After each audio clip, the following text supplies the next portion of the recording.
One, two, three. Out.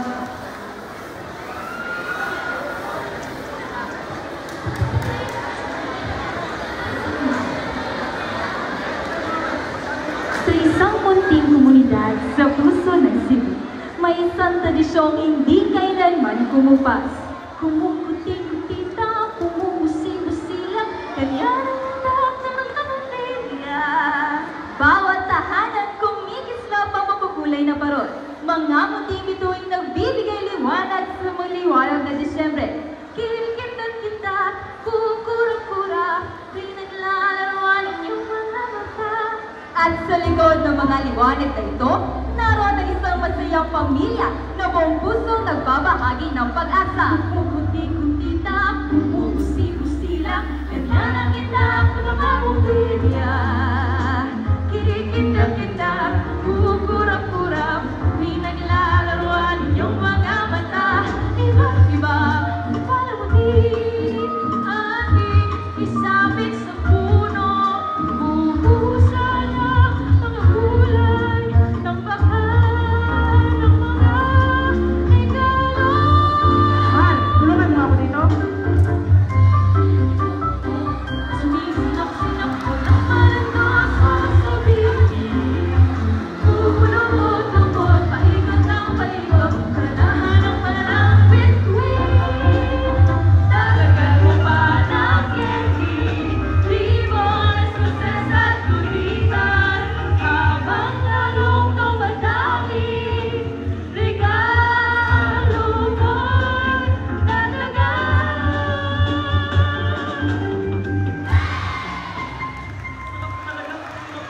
Tulong, Inay. Alam mo na, akala mo sa epekto ng kabunyihan loob. Nakakagaan ang damdamin. Kaya dapat palagi tayong tumutulong sa kapwa. Kaya naman tayo namimigay ng mga palaw sa ating mga kapitbahay, Tay? Oo, yun ang paraan namin ng tatay niyo upang tumulong sa atin. Naisip namin na makakadagdag kami sa kulay at buhay na pagdiriwang nila gamit ang mga parol. Dahil yun ang diwa ng Pasko, mga anak. Makulay, maliwanag, at puno ng pagmamahalan. Tulad po ba ng soros simbahan? Oo, anak. Natatandaan mo pala yun? Oo, anak. Oh, siya. Sige na, gawin na. Matulog na tayo. Wala na.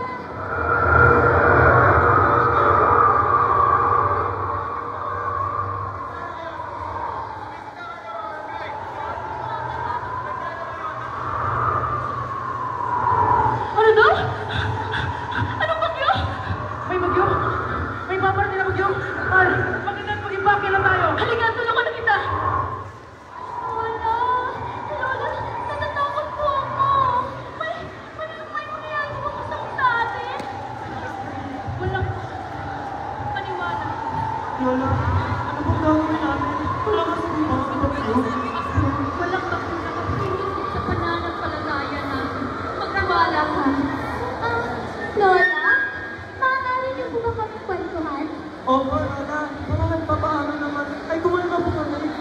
Sige, ano bang kwento ang gusto niyo? Ah, alam ko na! Paano nga po ba nagsimula ang ating tradisyon na mamigay ng mga parol sa ating mga kapitbahay? Aba, lumapit kayo at pakinggan niyo.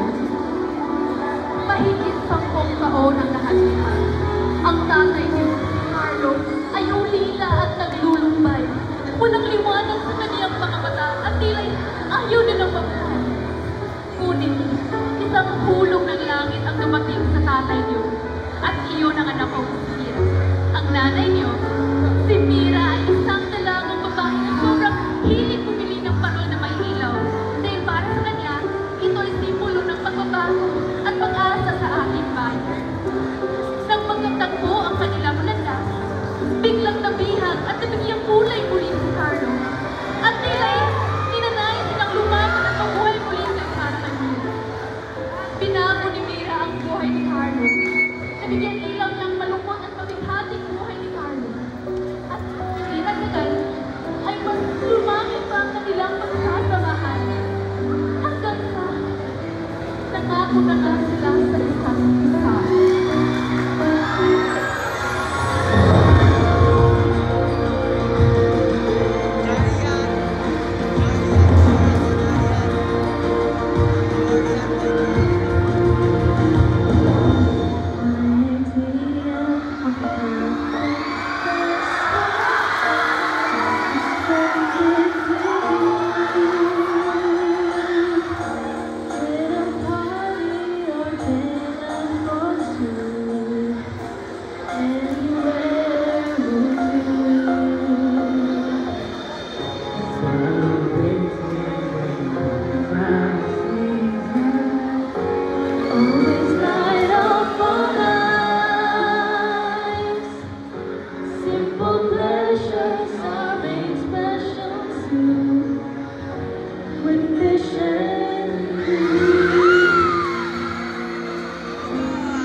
Lazy showers rushing about in the cool breeze of December.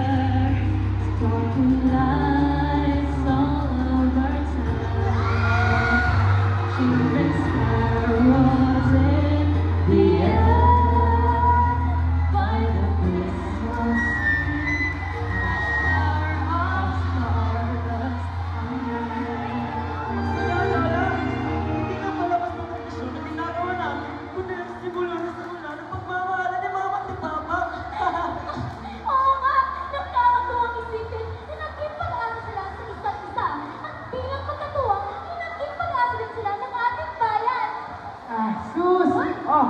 tama na yung mga anak. Kailangan ko na munang umalis. At ngayon ko lang namalayan. Hindi ko pa pala nakakabit ang parol sa kabilang barangay. Naku, Carlo, hindi bang delikado lumabas ngayon? Paparating na ang bagyo, anak. Huwag ka na lang muna tumuloy.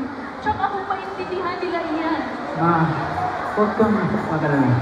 Nasigit pa sa bagyo ang tuwala ko sa iyo. Di ba't kami ang liwanag ng barangay? Kaya hatid ko to. Basta mahal, mag-iingat ka ha. Tawagan mo mga bigat mo kung papauwi ka na. Kung lumakas man ang bagyo ay huwag ka na muna tumuloy sa biyahe. Mas importante ang Pasko na makasama ka namin. Siyempre naman mahal.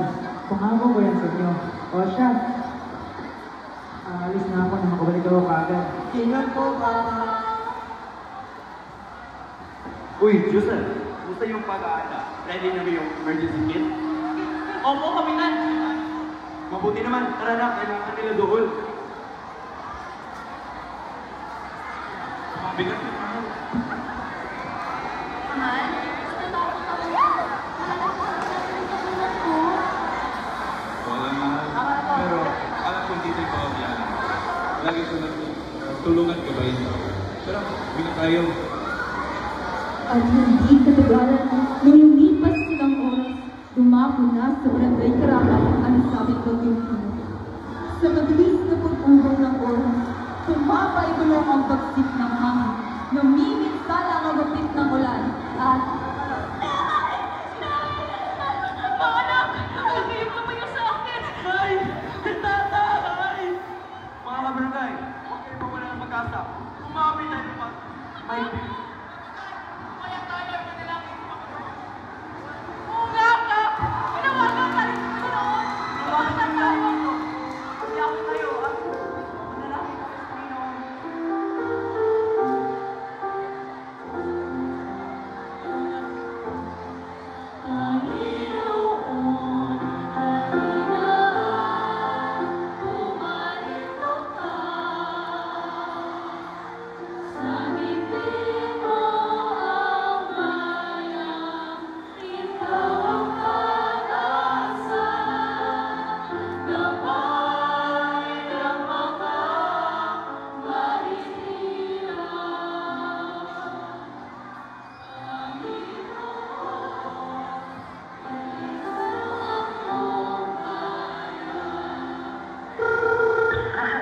Makalipas sa hampas na panahon, tumatak ang unos sa bawat dingding at nagpaiwan ang inagpis na nilalabas na bubog.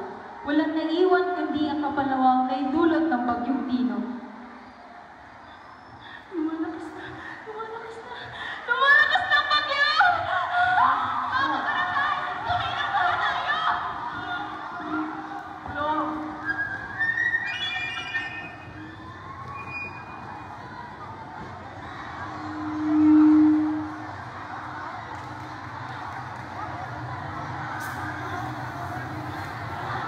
Mga anak! Mama! Okay lang ba kayo? Papa! Mama! Nay! Nay! Tawagan natin!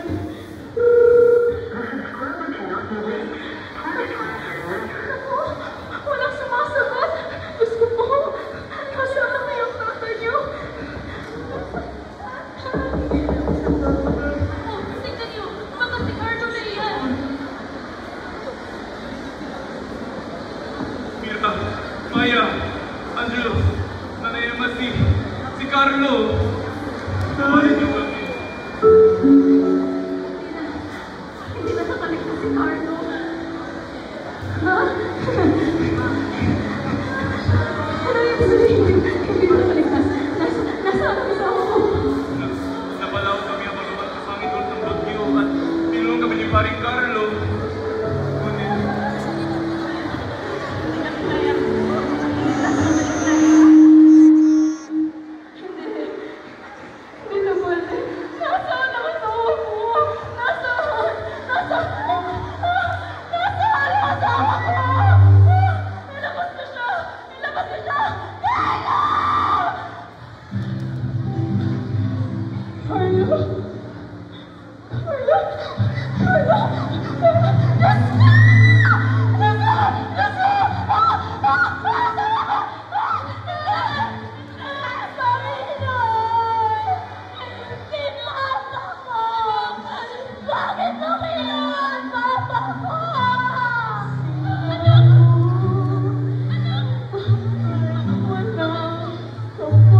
Eto po. Simulo po ito ng tradisyon natin. Hindi lang po ito basta pangako. Kahit may unos po, tatayo po tayo ulit. Tutulong po tayo sa iba habang tinutulungan po natin mga sariling bumangon.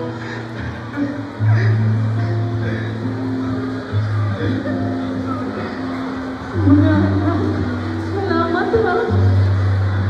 Ngunit, ama kayo, ngayon ang oras na kailangan tayo ng lahat ay bumabang tayo, hindi lang para sa atin, kundi para sa bayan. Laban tayo ha? Laban tayo. Kung kailan pinakamali ang natala ay mas nagiging mga kamarangay, tandaan nyo na kahit kaano madilim ang gabi, may liwanag pa rin natitira sa bawat isa. Kaano man nagkakalang ulo sa likod nito ay may liwanag. Kaya natin to. Sama-sama tayo.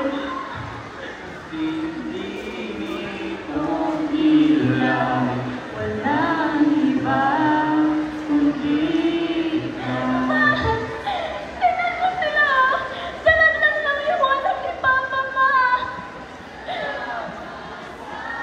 Iwanag mo, muling magkakakulay ang Pasko. Salamat po sa inyo, Mira.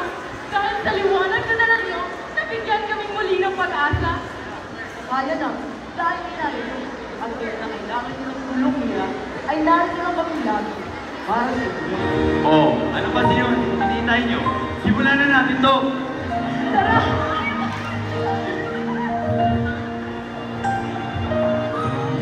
Liwanag na ito'y nasa ating lahat. May sinag ang bawat pusong bukas. Sa init ng pagyakap, naghihilom ang lahat ng sugat. Ang nagsimti nitong ilaw, walang iba kundi ikaw. Salamat sa iniwanag mo, muling magkakakulay ang Pasko. Salamat sa iniwanag mo, muling magkakakulay ang Pasko. Mga anak, kita niyo, ang liwanag ni Papa nasa ating lahat. At sa buong komunidad ma. Kinis lahat ang pag-asa, kahit kanino man. Dahil ikaw, dahil ikaw, dahil ikaw, ang sanang Pasko. Ang nagsimpi nitong ilaw, walang iba kundi ikaw. Salamat sa liwanag mo, muling magkakakulay ang Pasko. Salamat sa liwanag na iniwan mo. Sila ang magpapatuloy nito.